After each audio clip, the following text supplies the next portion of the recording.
Jebak di tengah kemacetan, Jalan Daan Mogot menuju Kalideres, Jakarta Barat, seorang sopir ditemukan tewas di dalam truknya. Sementara di Senen, Jakarta Pusat, razia parkir liar disambut dengan kepanikan pemilik sepeda motor.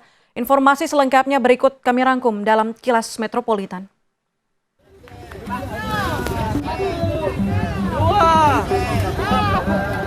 Pengemudi ojek online ini berupaya mempertahankan sepeda motornya agar tidak diangkut petugas Sudin Perhubungan Selasa siang.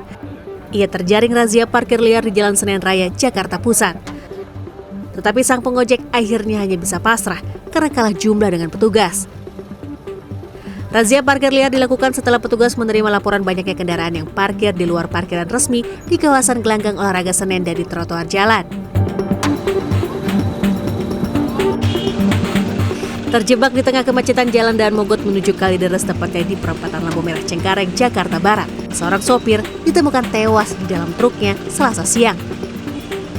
Kejadian ini berawal dari kecurigaan kernet lantaran truk yang ditumpangi tak kunjung jalan meski lampu lalu lintas sudah hijau. Sopir truk bermuatan beras ini ternyata meninggal dunia di tengah perjalanan. Petugas Polsek Cengkareng menduga korban tewas akibat serangan jantung saat mengemudi. Jenazah dibawa ke Rumah Sakit Cipto, Mangunkusumo.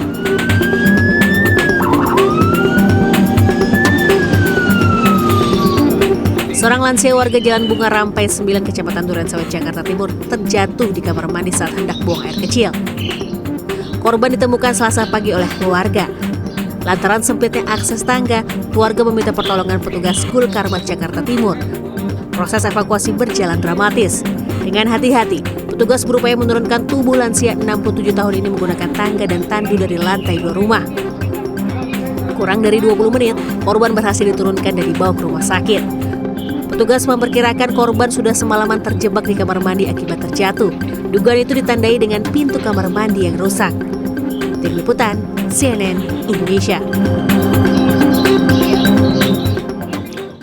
Selanjutnya, seorang sopir truk di Kota Mojokerto, Jawa Timur menderita patah tulang kaki akibat truknya menabrak truk lain dan sebuah minibus. Korban sempat terjepit di kabin truk. Sementara di Kabupaten Mojokerto, sebuah minibus terperosok ke sungai sedalam 3 meter. Kecelakaan ini terjadi akibat pengemudi panik, ada seekor kalajengking merayap di pahanya. Gara-gara pengemudi panik, ada seekor kalajengking merayap di pahanya. Sebuah minibus terjun ke sungai sedalam 3 meter di Desa Medali, Kecamatan Puri, Kabupaten Mojokerto, Selasa siang. Akibat kejadian ini, pengemudi warga Blindungan, Kabupaten Bondowoso, terluka di kepala karena benturan keras. Pengemudi mengaku kalajengking itu tiba-tiba muncul ketika ia sedang berkendara menuju kantor Samsat. Lantaran takut disengat, ia lalu banting kemudi keluar jalur. Mobil kemudian menabrak tiang lampu jalan dan pohon sebelum terperosok ke dalam sungai.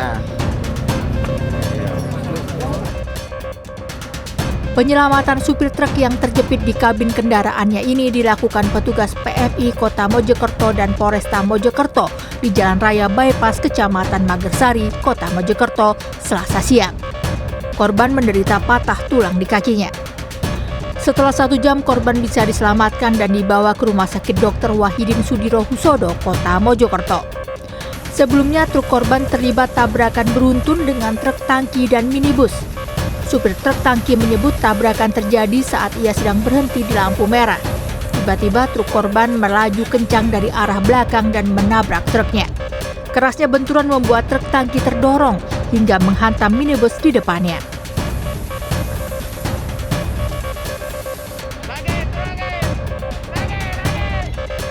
Truk tronton pengangkut semen ini terguling di Jalan Poros Maros Makassar, tepatnya di Tumalia, Kelurahan Toroada, Kecamatan Turikare, Maros, Selasa siang.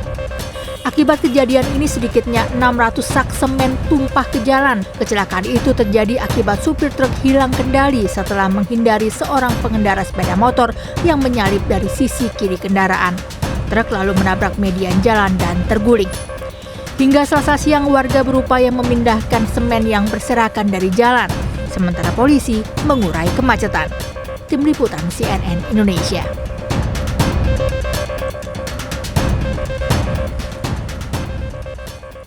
Tembok sebuah minimarket di Desa Kerta, Kecamatan Banjarsari, Lebak, Banten jebol setelah diterjang banjir pada Senin sore.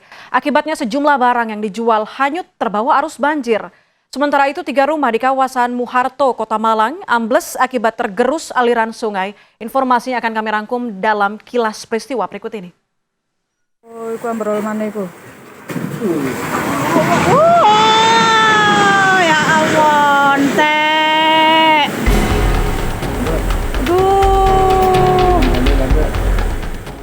Inilah detik-detik amblasnya sejumlah rumah di Jalan Muharto RT 5 RW 6, Kecamatan Kedung Kandang, Kota Malang, Selasa siang.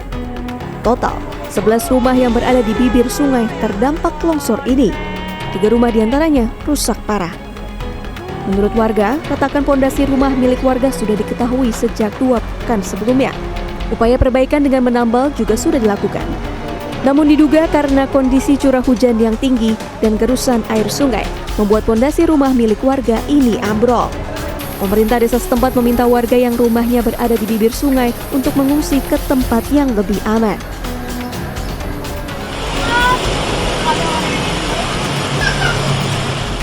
Rekaman video milik warga memperlihatkan sejumlah makanan ringan yang dijual di minimarket hanyut terbawa arus banjir yang masuk dari tembok belakang yang jebol. Sejumlah warga yang berada di lokasi terlihat membantu petugas minimarket mengambil barang-barang yang hanyut. Hujan deras yang mengguyur wilayah Banten pada Senin sore membuat tembok minimarket di Kampung Tapos, Desa Kerta, Kecamatan Banjarsari, Lebak, Banten tersebut jebol. Kepala Pelaksanaan BPBD Kabupaten Lebak, Banten, Febi menduga tembok belakang minimarket tidak kuat menahan debit air karena saluran air tersumbat oleh sampah. 2 orang pria membuang sampah sebanyak 1 gerobak di pesisir Pantai Carita, Desa Sukajadi, Kecamatan Carita, Kabupaten Pandeglang. Peristiwa tersebut direkam oleh warga yang sedang menikmati suasana pantai akhir pekan lalu. Video yang diunggah ke akun media sosial ini viral dan memancing kecaman sejumlah pihak dan netizen. Setelah video tersebut viral, kedua pelaku diketahui merupakan warga yang tinggal tak jauh dari pesisir pantai. Kami memohon maaf. Mereka sempat diamankan, kemudian mengakui aksinya dan memohon maaf. Tim Liputan CNN Indonesia. Kami berjanji tidak akan mengulangi lagi perbuatan yang sama dan bersedia untuk